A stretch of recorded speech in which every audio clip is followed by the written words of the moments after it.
지난주에 그 이렇게 이제 말씀을 보고 또 이제 함께 교육받는 분들하고 이제 인터넷으로 이렇게 교육을 받으면서 재미있는 것들을 이렇게 배우고 또 그 배우는 것들을 다시금 이제 습득하는 과정 가운데 있는데, 그러다 보면 이제 무엇을 보게 되어지냐면 저희가 이제 신학교 때 신학대학원이나 신학교를 다니면서 들었던 이야기들이 가끔씩 이렇게 생각이 납니다. 예전에 이제 신학교를 다니면서 그거는 이제 대부분 이제 교수님들의 이야기이기보다는 이제 먼저 목회를 하시는 목사님들, 그러니까 선배 목사님들의 이야기가 좀 많이, 그런 이야기들이 많았는데, 그거 뭐냐면 학교에서 배운 신학적인 교육이 일반 목회 현장에서는 크게 필요가 없더라라는 이야기들 많이 하셨어요. 그 얘기를 많이 들었고, 실제로 그런 경우가 우리 많죠. 그러니까 우리가 책으로 무엇인가를 배우면, 연애를 책으로만 배우면 잘할 수 있나요, 없나요? 연애를 어디서 배웠냐? 책에서 배웠다라고 한다 그러면 그 마찬가지, 요리도 마찬가지죠. 요리를 하는 그 사전을 또 책을 보고 요리를 배우면 실제로 요리하는 것과 차이가 있나요, 없나요? 실제로 요리하는 것과 차이가 있죠. 그렇기 때문에 그것은, 그런 이론이나 이런 것들은 별로 중요하지 않아라는 이야기들을 많이 하고, 그래서 실천적인 것들이 더 중요해라는 이야기들을 많이 하셨습니다. 근데 가만히 이제 최근에 같이 교육을 받고 또 같이 그 받은 것들을 함께 나누는 시간들을 목사님들하고 가지면서 생각해 보게 되어지는 게 뭐냐면, 요리를 정말로 아무것도 모르는 사람이 요리책을 보면서 이론을 배우면서 그것을 바탕으로 실제로 경험해 볼 때 어떤 일이 생기냐면, 내가 무엇이 부족하는구나 라는 것을 깨닫게 되어지는 거고, 그것을 깨닫게 되어지면 어떻게 보면 다음에 그것을 맞추어 하면 요리 실력이 늘 수 있게 되어지는 거죠. 그러니까 이게 너무 신학이라는 것과 우리의 일반의 목회 현장, 사역의 현장들을 구분을 하게 되어지면, 이게 구분을 한 것으로 말미암아 어떤 일이 벌어지냐면 괴리가 생기고, 그 괴리가 생긴 것을 나중에 문제가 또 생기게 되어질 때는 이것을 어떻게 수습하는 것이 쉽지가 않게 되어지는 것들을 많이 보게 되어집니다. 근데 이게 다만 이제 저희가 학교에서 배운 신학적인 교육에서뿐만이 아니라 우리의 신앙, 그러니까 소위 말한다면 우리의 일반적인 성도의 신앙 속에서도 그 괴리가 있는 것을 많이 느낄 때가 참 많죠. 그래서 이제 성도님들하고 상담을 하거나, 제가 예전에 이제 젊은 청년들하고 상담을 할 때 많이 들었던 것 중에 하나가 뭐냐면, 교회에서 가르쳐 준 신앙을 가지고 일반 직장 생활을 하는 것이 불가능하다라는 얘기를 많이 들었어요. 그러니까 너무 괴리가 크죠, 일반 직장 생활을 하는 것들. 왜냐하면 실제로 그 현장에 들어가면 우리는 정직해야 한다고, 하나님의 자녀들은 정직해야 한다고 하고, 의와 공평과 거룩을 하나님께서 주신 그 은혜로 말미암아 살아가야 되는데, 실제로 직장을 다니면 불법적인 일들을 강요받게 될 때가 있나요, 없나요? 있죠. 직장에 따라 다를 수 있지만 그런 것들 강요받을 때가 있어요. 그리고 또 그것이 아닐지라도 일반적으로 우리가 신앙을 지키며 살아가는 것을, 그 안에서 난 신앙인이야, 난 그리스도인이야, 나는 하나님 말씀대로 살아가야 돼 라는 것을 이야기한다 그러면 사람들이 그것을 보면, 야, 넌 참 대단하구나 라는 얘기를 하는 게 아니라 조롱을 하는 경우가 더 많죠. 그러면서 이제 더 기분 나쁜 건 뭐냐면, 야, 나도 교회 다녀 라는, 그러면서 이제 그런 것들을 더 조장하는 분들이 또 더 많다라는 사실이에요. 그러다 보니까 신앙의, 교회에서 배운 신앙의 그 모습과 일반 직장이나 사회생활을 하면서 또 가정에서 지내는 그 모습과의 괴리가 굉장히 크고, 그것을 구분해서 이제 생각을 하고 또 바라볼 때가 참 많습니다. 근데 그러다 보면 나타나는 문제가 뭐냐면, 이거는 뭐 목사도 마찬가지고 모든 대부분 이제 뭐 소위 말하면 장로의 직분을 가진 분들도 마찬가지고 모든 성도들이 마찬가지죠. 교회에서의 생활과 집에서 생활하는 생활이 너무 차이가 나는 거예요. 그리고 집에서 생활하는 것과 또 직장에서 생활하는 것, 또 교회 생활하는 것이 다 이 세 가지가 너무 차이가 나는 거예요. 그러다 보면 가장 혼란스러운 것은 왜 나는 이미 그 결정을 했으니까 내가 혼란스럽지는 않아요. 자녀들이, 그것을 옆에서 보고 있는 사람들이 굉장히 혼란스러워하는 거예요. 왜?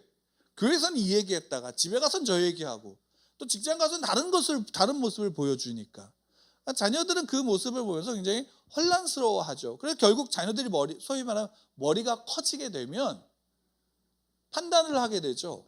그와 똑같은 모습으로 살아가거나 아니면 신앙을 등지게 되거나 하는 모습으로 나타나게 되어져요. 그러다 보니까 오늘날 저는 개인적으로 코로나19로 말미암아 이 한 1년 넘게 지금 계속 그것으로 인해서 많은 사람들의 피로감들을 겪고 있는데, 교회는 그것으로 말미암아 그게 더 분명하게 드러나서 교회 안에 그것이 분쟁이 되어지는 시기가 되었어요. 그러니까 그것에 대해서 그래서 교회의 자성의 목소리가 나오기도 하지만 또 한편으로는 그것을 더 외부로 돌출시켜 갖고 자기의 이익을 조금 더 채우려고 하는 이들이 나타나기도 하고, 그런 분쟁들이 가속화되어지는 것들을 좀 보게 되어집니다. 근데 이런 모습들이 우리한테는 은혜가 되어질 수 있느냐라고 생각한다면, 개인적으로는 많은 제가 저랑 같이 교제를 하는 많은 분들은 그것이 은혜로 우리에게 다가온다라는 말씀을 하세요. 왜? 그것이 우리를 스스로를 돌아볼 수 있게 되어지는 시간이기 때문이에요. 그러니까 교회가 교회답고 성도가 성도다움이 무엇인지 다시금 생각해보고 고민하는 시간들을 갖게 되기 때문이죠. 그 고민을 통해서 성경을 통해서 우리에게 하나님이 주신 말씀이 그 올바름이 무엇인지를 묵상하고 또한 고민할 때 조금씩 변하게 되어지는 교회의 모습과 성도들의 모습을 보게 되어집니다.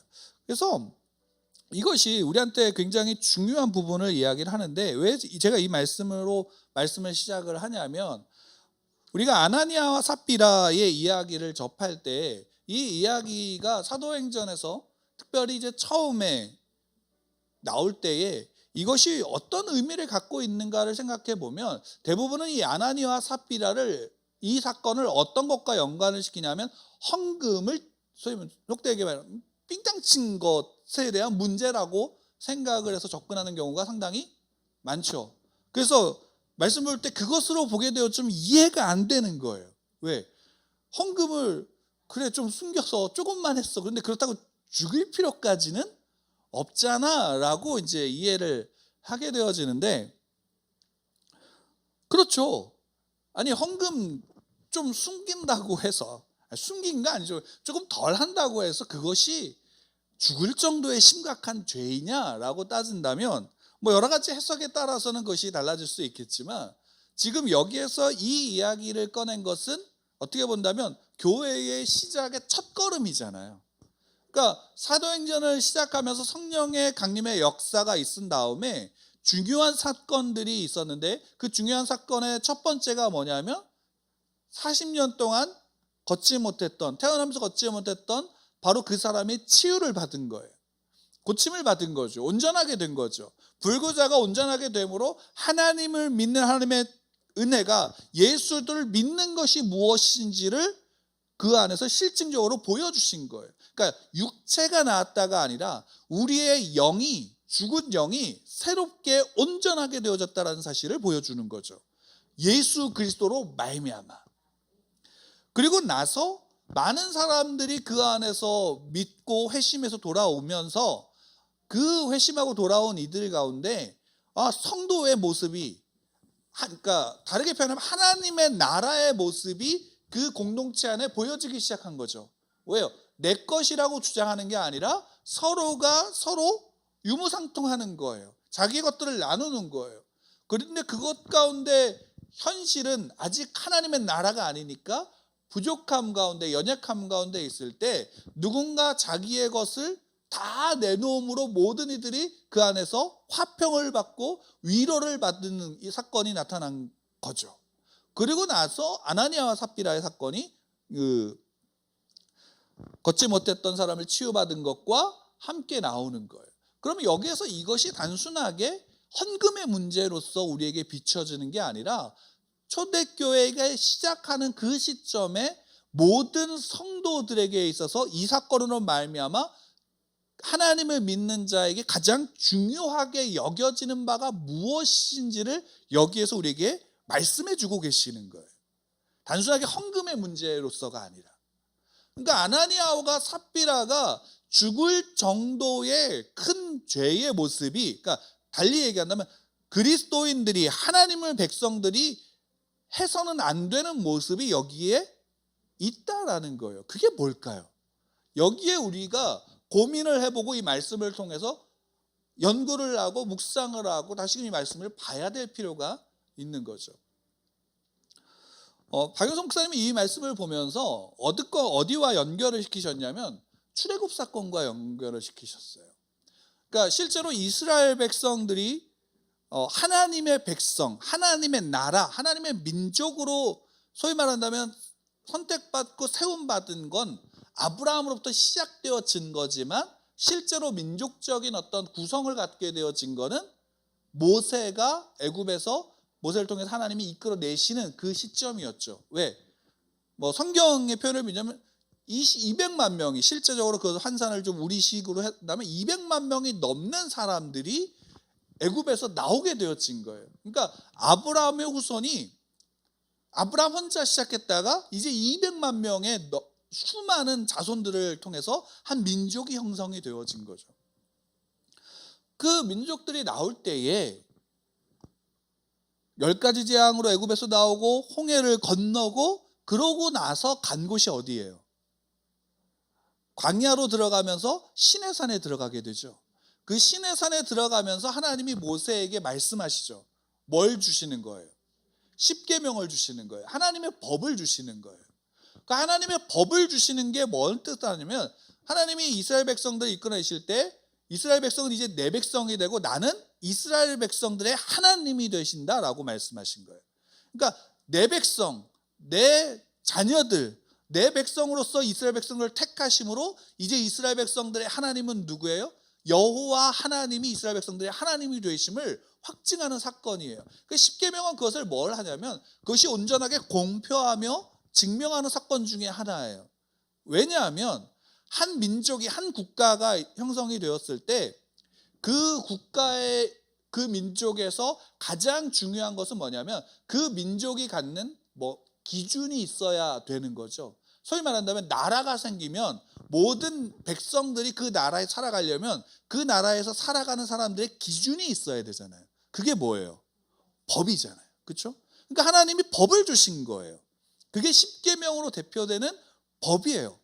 근데 그 십계명을 받을 때에 처음에 이제 시내산에 들어갔을 때 이스라엘 백성들이 하늘에서 모세가 하나님의 그 산에 올라가서 만날 때 하늘에서 우레와 같은 소리와 또 하나님의 영광이 곳에 임하니까 큰 두려움이 죄인들 가운데 경험하게 된 거죠. 그러니까 이스라엘 백성들이 뭐라고 얘기해요? 모세에게 당신이 가서 들으세요. 우리가 당신의 말을 듣겠습니다라고.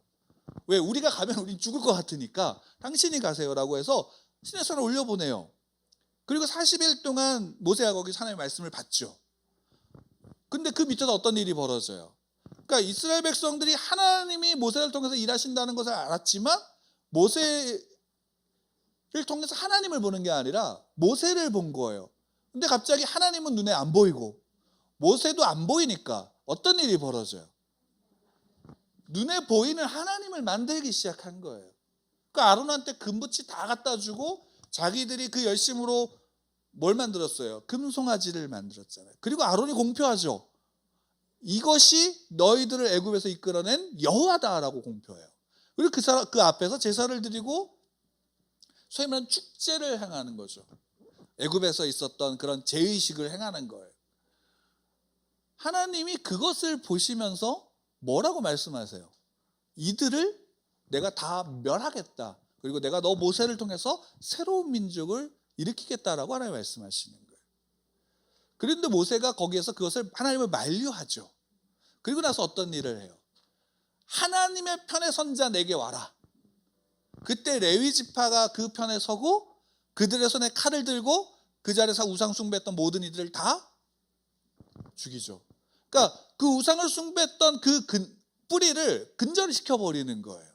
그래서 이스라엘 백성들이 참되게 하나님이 우리의 하나님이다라는 사실 앞에 온전하게 고백하고 설 수 있도록 하는 거죠. 근데 이 사건이 구약 성경에서 구약에서 이스라엘 백성들의 역사를 이야기할 때 계속 반복되어지는 사건의 핵심이에요.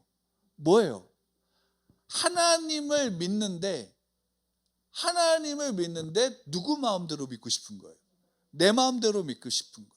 하나님이 약속하신 것이 좋기는 하지만 그게 눈에 보여지지 않으니까, 그리고 그것이 더 다른 민족들보다 강해 보이지 않으니까 하나님을 믿는데 하나님 없는 자처럼 행하거나, 하나님을 믿는데 하나님을 제사하는 것과 똑같이 다른 신들에게도 나아가 제사하는 것, 이방의 문화와 이방의 그 기술들을 받아들이고 그것을 내 것으로 만들고자 해서 내가 강해지고자 했던 욕망이 이스라엘의 역사는 끊임없이 반복되어지는 거예요. 그게 가나안 정복 전쟁에서 있었지요. 또 가나안 정복한 다음에 사사 시대에 있었죠. 그리고 그 왕정 시대 때도 있어요, 없어요? 계속 반복되어진 사건이에요. 근데 하나님이 거기에서 늘 말씀하시는 건 이 우상에 대해서 어떻게 하나? 끊어버리라는 거예요. 늘 이것과 싸우는 거야. 그러니까 하나님의 백성들은, 구약 성경을 한번 보세요. 하나님의 백성들은 이방과 다른 민족과 싸우는 게 아니라 늘 자기 안에 그 우상을 섬기고 자기가 왕이 되고자 하는 것과 싸우는 거예요. 그 모습이 구약 성경의 모습이란 말이에요. 그 우상을 우리 안에 받아들이고, 특히나 그것이 초기에 그것이 받아들여졌을 때는 어떤 식이 돼요? 처음 했던 것이 기준이 돼버리면 똑같이, 아니 오히려 더 어긋나게 되어버리고 잘못된 길로 가게 되어지는 그 모습 가운데 있게 되어지는, 바로 그 모습. 그래서 하나님이 10계명을 주실 때 1계명이 뭐예요? 너는 나 외에 다른 신들을 내게 두지 마라. 2계명이 우상을 숭배하지 마. 어떤 모양이든 어떤 형상이든 그것으로 말미암아 신들을, 우상을 만들지 마, 형상을 만들지 마 라고 말씀하시죠. 세 번째가 뭐예요? 내 이름을 망령되게 일컫지 마. 네 번째는 뭐예요? 안식일을 기억해서 거룩하게 지켜라. 여러분, 이게 하나님이 이스라엘 백성들에게 요구하신 거예요. 달리 얘기할게요. 모든 하나님의 백성들에게 요구하신 거예요. 너는 나 외에 다른 신들을 내 마음에 두지도 말고 너의 눈앞에 두지 마. 너와 내가 서로 마주보고 함께하고 함께 그 친밀함을 누리자라고 하나님이 말씀하신 거예요. 그러니까 이거는 하나님이 내가 신이니까 너는 내 발밑에서 내게 굴복해야 되라는 것으로 말씀하신 게 아니라 함께 너가 나와 함께 하는 자가 되자라고 말씀하시는 거예요. 거기에 다른 것들이 들어오면 하나님이 이제 우리식으로 표현해서 말씀하시죠. 질투하는 하나님인즉 그것에서 어떻게 하시겠다라는 거예요? 분노하시겠다라는 거예요. 심판하시겠다라고 말씀하시는 거예요. 그것이, 그 여정이 처음부터 끝까지 나오는 거예요. 그걸 확실하게 보여준 사건이 바로 이 출애굽에서 시내산에서 한 금송아지를 만들었던 바로 그 사건의 모습인 거죠. 근데 아나니아와 삽비라의 사건이 이것과 다르지 않은 사건인 거예요. 왜? 그들이 자기 땅에 있었어요. 그 자기 땅을 팔았어요. 팔아도 자기 거예요. 근데 그것을 누구 앞에 내놓는 거예요? 하나님 앞에 내놓는 거예요. 그러니까 자기 것인데 숨길 필요 있어요, 없어요? 없어요. 달리 얘기하면 아나니아와 삽비라에게서 중요한 것은 내가 이것을 숨겨서 다 했다라는 거짓말을 통해서 뭘 얻고자 했던 거예요? 하나님이 아니라, 예수 그리스도가 아니라, 신앙과 믿음이 아니라 바나바가 받았던 칭찬을 내가 받아야 되겠다라는 거예요. 그러니까 내가 중심이 되는 거예요. 그게 금송아지 사건에서의 핵심이에요. 내가 주인이 되고 내가 원하는 소원을 이루어질 아무 신이나 있으면 되는 거예요. 여호와가 아니어도 되는 거예요. 그게 신약에서는 오히려 더 커진 거예요. 구약의 그것이 오히려 더 커진 거라고요. 예수님이 십자가에 못 박혀 죽으시고 부활하셨어요. 그리고 우리가 부활절을 통해서 함께 나누었지만 모든 믿는 백성들은 어떻게 해요? 그냥 죽는 것으로 끝나는 게 아니라 예수님이 부활하심과 같이 부활의 삶을 살아요. 그것이 미래적인 일이 아니라 지금 현세의 우리의 삶 속에서 동일하게 우리는 그 부활을 살아가는 거예요. 그 부활을 살아가는 존재가 그리스도인이고 바로 하나님의 백성들이에요. 그래서 지난주에 함께 나누었던 게 지금 여기에서 나는 누구? 여긴 어디? 라는 질문이죠. 내가 누구인지에 대한 정체성과 내가 있는 이 자리가 어떤 자리인지를 아는 것이, 그리고 그 고백을 하는 것이 그리스도인의 모습이에요. 그리고 거기에서 중요한 게 뭐냐면 그 중심의 근본이 누구냐? 여호와 하나님이 내 근원이고 내 뿌리다라는 고백인 거예요. 그것이 무엇이 되냐면 내가 있는 자리에서 내 것을 통해서 나를 높이고자 하는 게 아니라 내 모든 것이 하나님으로부터 왔으니까 내 모든 것이 하나님의 것입니다. 하나님의 일들 가운데 내가 서 있습니다라는 고백으로 주 앞에 내놓고 그것이 모든 공동체에 드려질 때 어떻게 되는 거예요? 모두가 그로 말미암아 위로를 경험하게 되어지는 거예요. 내가 조금 했다고 해서 문제가 돼요? 내가 많이 했다고 해서 문제가 되는 것도 아니고 조금 했다고 문제가 되는 것이 아니에요. 그 마음의 중심과 고백에 무엇이 있느냐, 그 근본 뿌리가 어디에 있느냐가 중요한 거예요. 하나님이 이스라엘 백성을 택하실 때 너희는 내 백성이고 나는 너희의 하나님이 된다라고 말씀하신 것은, 그러면서 법을 주신 것은 무엇이냐면 너희의 뿌리가 내게 있다라는 것을 말씀하시는 거예요. 그래서 이스라엘 백성들이 싸워야 되는 것은 세상의 혈과 육이 아니라 영적인 거예요. 뭐와 싸우는 거예요? 그 믿음을 지켜나가는 싸움을 하는 거예요.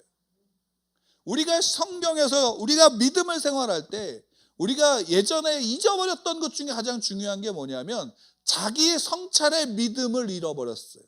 자기 성찰의 믿음은 자기에게 관심을 갖고 집중하는 게 아니라 내가 하나님께 집중할 때 내가 보이는 거예요. 그리고 내가 보일 때 내 안에 있는 죄의 모습과 내가 싸워나가는 거예요. 그것이 없이 내가 그리스도인답게 살아갈 수 있을까요? 없을까요? 없어요. 그래서 예수님이 말씀하신 건 자기를 죽이는 거라고 말씀하시는 거예요. 자기를 죽이는 거예요. 우리가 날마다 내가 죽노라라고 사도 바울이 고백한 것이 여기에 있는 거예요. 내가 날마다 내 안에 나와 내가 왕되고 내가 주인 되는 것과 어떻게 돼요? 싸우는 거예요. 그러면 그 근본, 내 근본이, 내 뿌리가 하나님께 있으니까 내가 지금 여기에서 그리스도인, 성도로서 살아가는 것, 그리고 성도로서 이곳에서 하나님의 선물로 이곳에 있는 이 공간에 있는 많은 이들에게 주어졌다라는 사실. 여러분, 선물은 좋은 건가요? 나쁜 건가요? 선물을 받으면 기분이 좋으세요? 나쁘세요? 저도 선물 받으면 좋아요. 아이들도 선물 받으면 좋아하죠. 물론 그 선물이 내 마음에 드느냐 안 드느냐는 차후의 문제고, 선물이라는 것은 그 자체로 좋은 거죠. 한번 생각해 보세요. 하나님이 천지를 창조하시고 그 천지를 창조하신 그 공간을 사람에게 선물로 주셨어요. 그렇죠?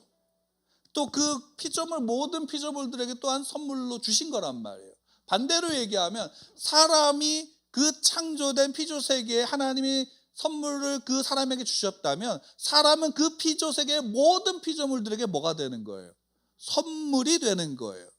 그러니까 서로가 서로의 존재가 선물이 되는 것.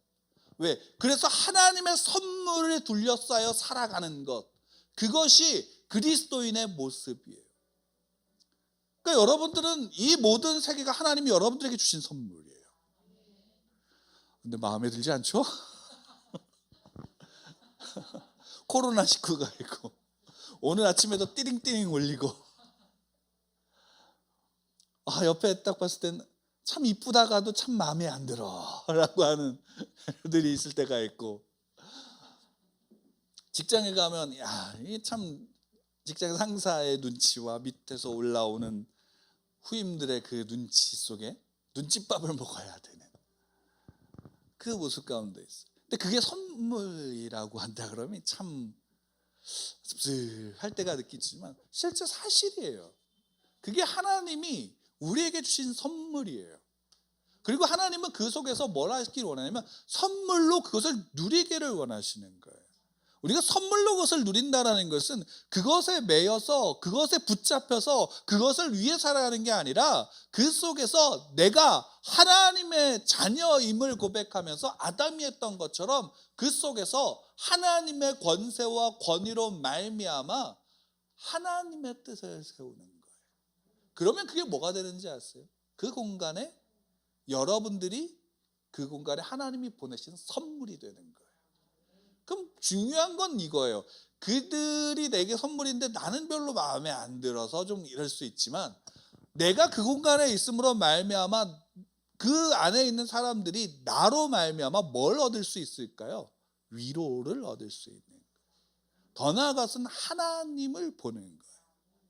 그것이 우리의 신앙의 모습이에요. 그럼 우리의 신앙이 교회에서의 신앙이 다르고 집에서의 신앙이 다르고 직장에서의 신앙이 다르다라고 말할 수 있을까요? 없는 거예요. 그것은 소위 말하는 그것은 함께 이루어지는 거예요. 그것을 꾸미려고 한다 그러면 그 순간 뭐가 발생할까요? 결국 나를 보여주고자 하는 신앙으로 변질될 수밖에 없어요. 교회가 부패하고 타락하는 이유는 거기에 있죠. 왜? 교회에서 내가 신앙 있는 사람으로 비춰지면 되는 거예요. 그러면 뭐가 망가져도 상관이 없어요. 가정이 망가져도 상관이 없어요. 내 개인의 삶이 어떠해도 그것이 상관이 없게 되어지는 거예요. 여러분 그걸 아시면 좋겠어요. 그럼 이렇게 생각할 수 있죠. 내 모습이 보잘것없으면 내가 선물이 된다라고 말할 수 있을까? 내가 병들었고 내가 장애가 있고 내가 배우지 못했고 내가 어떠하든지 그 선물이 될 수 있을까? 라고 우리는 스스로가 자괴감에 빠질 수 있지요. 그렇죠? 거기에 대해서 사도 바울이 이렇게 고백하고 있어요. 고린도후서를 보면 찾아볼까요? 고린도후서 6장을 보면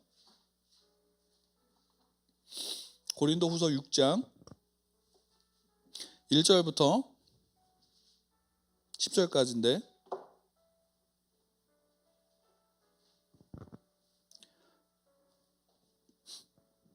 9절부터 10절까지 두 절만 함께 읽겠습니다. 나중에 1절부터 쭉 읽어보시면 고린도후서를 좀 전체적으로 읽어보시길 바랍니다. 9절부터 10절까지 찾으셨으면 함께 좀 읽을까요? 고린도후서 6장 9절부터 10절 시작. 무명한 자 같으나 유명한 자요 죽은 자 같으나 보라 우리가 살아있고 징계를 받은 자 같으나 죽임을 당하지 아니하고 근심하는 자 같으나 항상 기뻐하고 가난한 자 같으나 많은 사람을 부유하게 하고 아무것도 없는 자 같으나 모든 것을 가진 자로다. 아멘. 이게 여러분들 우리 신앙의 모습이에요. 세상에 비춰질 때 어떤 모습을 비춰주고 스스로가 볼 때도 참 가난한 것 같지만 가난한 자로 나로 말미암아 사람이 부유하게 되어지는 자가 그리스도인이에요. 무명한 자 같으나 유명하죠. 왜? 하나님이 아세요. 하나님이 여러분들의 뿌리가 되고 하나님이 여러분들의 근본이 되는 거예요. 여러분 드라마를 보거나 우리 실생활에서 보면 농담이든 진담이든 이런 대사들이 나오죠. 쟤는 참 근본이 없어. 근본 없는 애야. 이건 뭐예요? 농담이어든 어쨌든 이게 좋은 말은 아니죠. 가물이 별 볼일 없다는 것, 배운 게 없다라는 것. 그리고 그것은 그 근본이 없다라는 표현을 하는 것은 자기 스스로든 다른 사람을 향해서든 그것은 뭘 이야기하는 거예요? 스스로가 계급을 매기고 있는 거예요. 자기 기준으로 계급을 매기고 그 기준으로 말미암아 판단하는 거죠. 그래서 흙수저니 금수저니 하는 얘기도 나오는 거예요. 여러분, 근데 사실 성경에서 딱 보면 모든 사람은 그냥 흙수저예요. 그 사람이 왕이어도 흙수저고 돈이 많아도 흙수저고 병들었어도 흙수저일 뿐이에요. 그게 금수저로 바뀌는 일은 없어요. 다만 성경은 우리에게 또 한 가지를 이야기하죠. 너가 나로부터 왔어. 그럼 달리 얘기하면 성도는 근본 있는 자들이에요. 여러분 근본이시 살아가세요. 근본 없는 자처럼 살지 마시고 근본 있는 자로 살아가세요. 그러니까 여러분들의 선물이 되어지는 거예요. 그리고 여러분들이 있는 그곳이 선물이 되어지는 거예요. 왜? 그곳에서 그 환경이 어떠하든 상황이 어떠하든 그곳에서 하나님은 여러분들로 말미암아 하나님의 일들을, 하나님의 결과를 거기에서 만들어내실 것이기 때문이에요. 하나님이 여러분들에게 선물로 주신 것은 그 환경 그 자체가 아니라 그 속에서 일하시는 하나님의 열매가 여러분들의 선물이에요. 왜? 그 열매를 맺게 하신 하나님의 영광에 여러분들이 동참할 수 있도록, 저와 여러분이 동참해서 함께 할 수 있도록 하시는 거니까. 그 열매가 어떤 모습이냐는 몰라요. 그 때로는 내가 볼 때 그 열매를 보지 못하고 내가 꼭 도망가는 것처럼 느껴질 때도 있을 거예요. 근데 결국에는 그 속에서 하나님은 그 자리에 지나갔던 모든 성도들을 말미암아 그 열매를 맺으시고 그 열매를 수확하신다는 사실을 기억하십시오. 그리고 그 자리에 있었던 자는 하나님의 영광에 동참하고 참여한 자가 되어지는 거예요. 여러분들의 선물이고 여러분들이 사는 공간이 하나님이 여러분들에게 주신 선물이에요. 그런 마음껏 누리세요. 근본 없는 자처럼 살지 마시고 근본 있는 자로 사십시오. 하나님이 내 근본이잖아요. 하나님이 내 근원이고 내 뿌리세요. 그러면 그 하나님으로 말미암아 살아가는 자들, 사도 바울이 그것을 고백하고 있고, 그것이 고린도 교회의 성도들에게 필요한 말이고 그 성도들을 위해서 기도하는 바울의 자기 고백이기도 하죠. 왜? 바울이 보잘 것 없는 이 시대 초대교회 때 우리가 오해하는 것은 사도 바울이 굉장히 큰 사람처럼 느껴지지만 사도 바울 이 시대에 굉장히 근본 없는 자로 여겨졌어요. 유대인이고 유대인으로부터도 비난을 받는 사람이고 유대인 그리스도인들로부터도 인정을 받지 못했고 이방인들에게 복음을 전했지만 그 유대인 그리스도인들의 영향을 받은 이방인들은 바울을 무시했어요. 그러니까 근본 없는 자처럼 지낸 게 사도 바울이에요. 다른 사도들처럼 예수님의 제자로서 실제로 그 공간을, 그 시간을 지낸 게 아니라 예수님이 자기를 어떻게 부르셨는지에 대한 자기 고백으로 말미암아 스스로가 사도라고 칭하고 또 그것을 다른 사도들도 인정했지만 다른 사람들은 어떻게 해요? 그를 받아들이지 않은 현실 속에서 그럼에도 불구하고 사도 바울이 자기가 어떤 자인지를 고백하고 그 앞에서 자기의 일들을, 하나님이 맡기신 그 일들을 감당하고 있었던 거죠. 그러니까 사도 바울의 존재가 이 성경을 기록하게 함으로 우리에겐 너무나도 귀한 선물이 되게 되죠.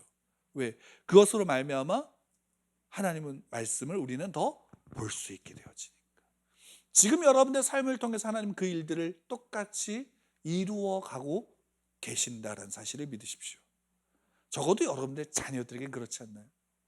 여러분의 자녀들이 여러분들에게 무엇을 볼까요? 여러분의 삶을 통해서 하나님을 보게 되어집니다. 그 사실이 우리에게 복입니다. 근본 있는 자로 살아가시고 근본 있는 자의 삶을 누리시고 그리고 하나님이 내 아버지이심을, 예수 그리스도가 나의 주인이심을, 성령 하나님이 나와 함께 하시고 내 안에 내주하심을 믿으며 담대히 발걸음을 뛰며 나아가는 여러분들 되기를 축복합니다.